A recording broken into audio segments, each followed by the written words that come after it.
Agora temos o Pakketmail, que vem da BTI. O objetivo da Pakketmail é ajudar as pequenas e médias empresas de comércio eletrónico a enviar os seus produtos. Okay? Temos aqui o Mark Bastiaanssen e vai ser em inglês. It's going to be in English because we're international and we all know how to speak English. We're in Portugal. We're not in Spain or France. Okay. All right. And this is one of the reasons he's here. I love to hear that. Yeah. So thank you very much. He's got an excuse. He's come up before the music. But play the music quickly. Get a bit more airtime. You can stop it now. Very good. So, Mark, welcome. I love this because when we do online business, we want to concentrate on only selling. Yes. And we want logistics to be someone else's problem. Exactly. So it can be Pakketmail's problem. Yes, with Okay, you good. 1.2 million other businesses. Okay, wait, 3 minutes coming. All right, let's go. Good evening, my name is Mark. Originally from the Netherlands, but I live here in Portugal 2 years now. Back in the Netherlands, I used to have a small online business, which was amazing because I did exactly the same. I wanted to sell.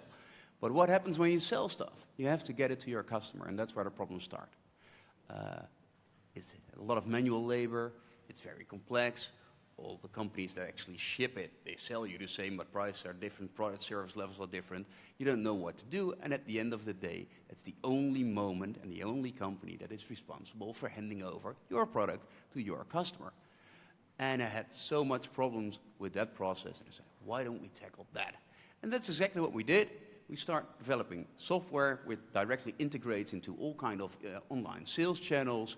We got ourselves shipping, large volume shipping contracts with the biggest carriers in the Netherlands, and we start selling. You know, why don't you join us? We build volume, we automate your process. You save a lot of time, you save a lot of money in the process, and the communication to your customer is better, etc., etc., etc. And from one thing came the other. We grew over time. By now we serve close to 400 businesses. We're on track to hit €1 million in revenue in the Netherlands this year. And now we're recently launched a beta in Spain and Portugal, which is super interesting for us because it's a huge leap to a different nation with a totally different kind of e-commerce culture, a totally different kind of business culture, and that's exactly what we're doing. We're testing ourselves. Are we able to do this? And if yes, we can do it in more countries. So along this way, our IT improved, so we not only charge for the shipments our customers do with us, in many cases we also start charging purely for the use of software. So that's a part where we want to focus more on, and we're actually looking now for an investor or a group of investors that can help us build the brand in Spain and Portugal, and that are able to invest resources we need to ramp up our product development and our sales, and hopefully we become, in Spain and Portugal as successful as we are in the Netherlands at the moment, and we keep on doing that until it stops somewhere in Europe. Thank you. Excellent, thank you.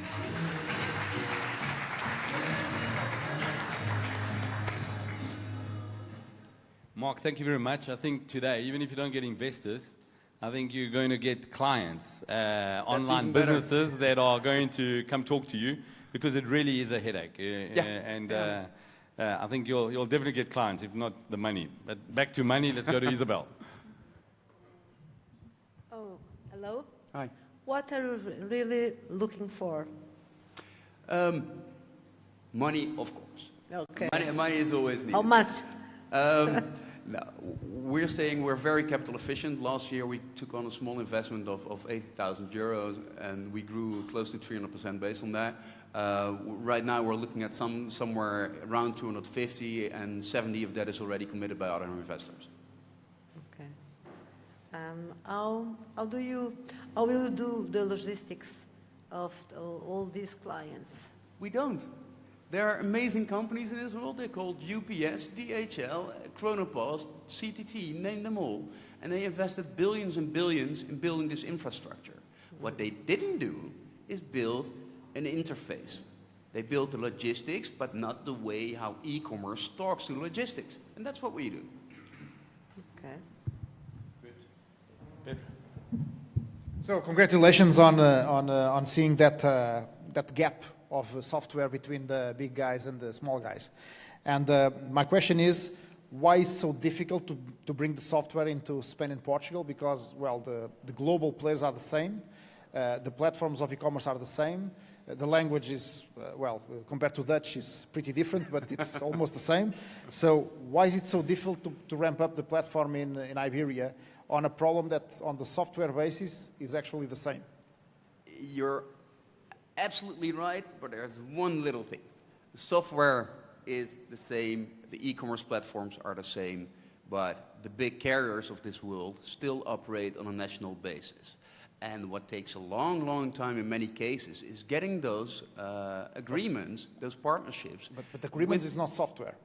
No, it's not the software, but especially for the small and medium-sized online businesses, price is a very important thing. And one of the things we do, we tend not to be a cost for our customers, we tend to be a saving. And that makes a whole different ballgame. And that's why But that doesn't resonate when the question that you said that you need the software to ramp up, you need the money to ramp up the software. So my question is, what does the software that is operating very well in the Netherlands needs to get done here that you need money to do it? And it's not small money. Okay, well, it's not a lot of money to software development, but you're speaking about 250,000, unless the money is not for the software development. Yeah, no, clear. Now I understand your question. Carrier integrations are one thing. The more carriers we have on the platform, the more logistic parties we can offer. The same holds for the e-commerce side. But for us, this is still the first layer of our product development, because we realize that there is one thing very special that we have, and we have every little bit of e-commerce data from the moment an end customer hits the buy button till the moment a shipment is delivered. And that allows us to build software that actually monitors if your shipment is still on track, if delivery will be on time, you know, and that we can actually quantify why one carrier charges more or less than the other carrier, because we actually can quantify delivery quality, customer satisfaction, etc., etc. And that is a whole different ballgame in terms of IT development. And that's a layer we're starting slowly to work on, besides the fact that we're, you know, still keep building on making the scope of the entire thing much broader, as in more e-commerce integration, more carrier integrations. So you're augmenting the product and not adapting the product to the market that you said initially. That's it. No, we're building an underlying thing. Okay. Yeah. So 250. That's an amazing. I would say that that you can effectively solve one of the big issues here. My next question, if I have the time, we have 7 minutes, so I have the time. My next question is how the word gets out to the small e-commerce guys that have to use this. What is your sales channel for getting new customers? And the customers are the small companies. Yeah. So who pays you is the small companies. Exactly. That's a very difficult thing. What we do, the vast majority of what we did in the Netherlands and how we do it here as well, is direct sales. As in inside sales, email campaigns, etc. There are, because there is one very, very complicated thing in the order line of business. E-commerce is a sales channel. It's not a branch, it's not an industry, so there is no central registry. So we have a lot of ways to source who those small guys are. And we do that a lot with email campaigns, following up by phone. But in the long run, we truly believe that we should build a brand on this, because finding someone is doable, but getting found is a lot easier. And that's one of the things what we like to see in an investor: a lot of experience in building brands. Because at the end of the day, that's where we believe we can we can win this war. I would have 10 questions, but I will. Time enough for that later. Hello, Mark. Hi. Congratulations also. Thanks. In this connection of the companies with Pakketmail, do I need to have a long-term contract? No, we don't do contracts for the simple reason that contracts were something of the last centuries. E-commerce is a super fast-moving business, and we simply don't believe in any other thing that binds our customers to us and then having a good product and a good service. But we do, if that's your question, we're not available for incidental consumer shipments. You cannot come to us and say, okay, I want to ship, I don't know, 1 box to my granny in France. Mark, practical, okay? Yeah. I've got a brand of eyewear, Maybe it's called SCOG, I don't know. Yeah. Okay. And now I want to use your services. I Yeah. want to just sell. Yeah. And what do I do with you? What's the next step? Well, just under the assumption that you still manage your own stock, because that's something we don't do. There are other companies doing that, but under that assumption. You basically come to us, we look at your situation in terms of, okay, how many shipments do you have, how do they look like in terms of weights, value, destination. Based on that, we propose you to work with 1, 2, 3 different kind of carriers, and if possible, we directly integrate with your shop to extract your order information. From that moment, it's basically as soon as you get an order, you hit a button, your shipping label rolls out, the buyer of your product gets an email, automated email with tracking information, etc., etc. And depending on the arrangements with the carrier, they come and pick it up. Okay. And that's how simple it works. And the carriers, do they see you as competition, or do they see you as someone who's giving them business?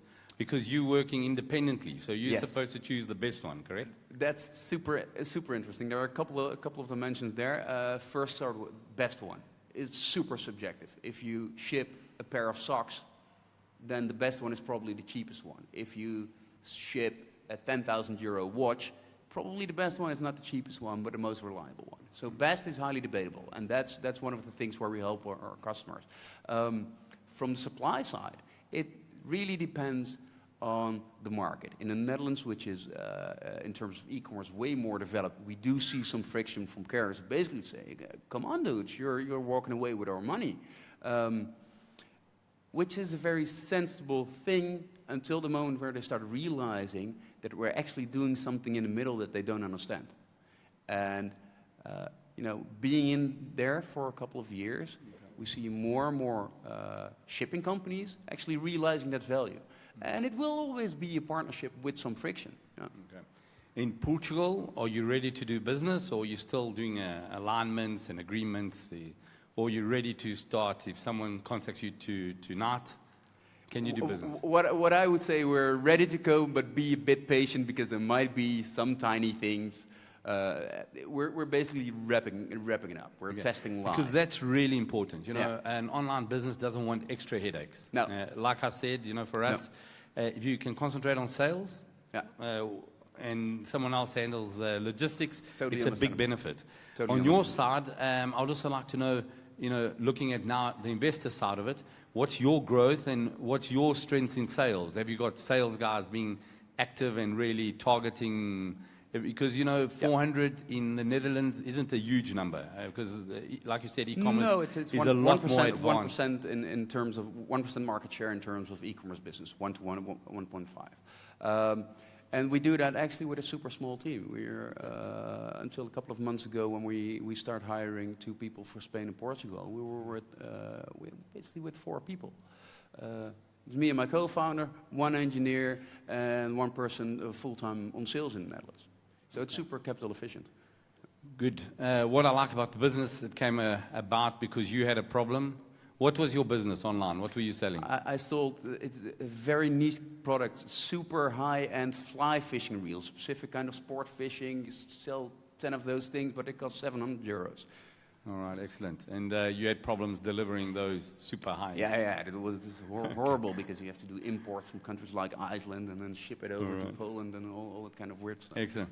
Mark, I've got no more questions. Is there any more questions from the jury? No? Okay. Like we said, I think you're in a very strong niche, something that's going to be growing. So you're definitely in a growing market. Yep. We normally don't look at you to resolve our problems. We normally look at those big companies, Yes. and we normally go contact them. And normally, except for some, they're not really that interested in the small guy. That normally becomes a big guy or a medium guy. And as you know, I'm sure you know, is the small and medium are the backbone of growth. Absolutely. Okay, Absolutely. Excellent. It's great. Your name is Pakketmail. Yes. And you're at BTI. Okay? Yes, So any correct. investors, go meet you there, go meet Mark there, or anyone who needs to use you, they find you online. Absolutely. I hope Pakketmail. so. And your details are also on the program. Yeah. Thank you very much. With 4 Thank you. seconds to go. Ciao.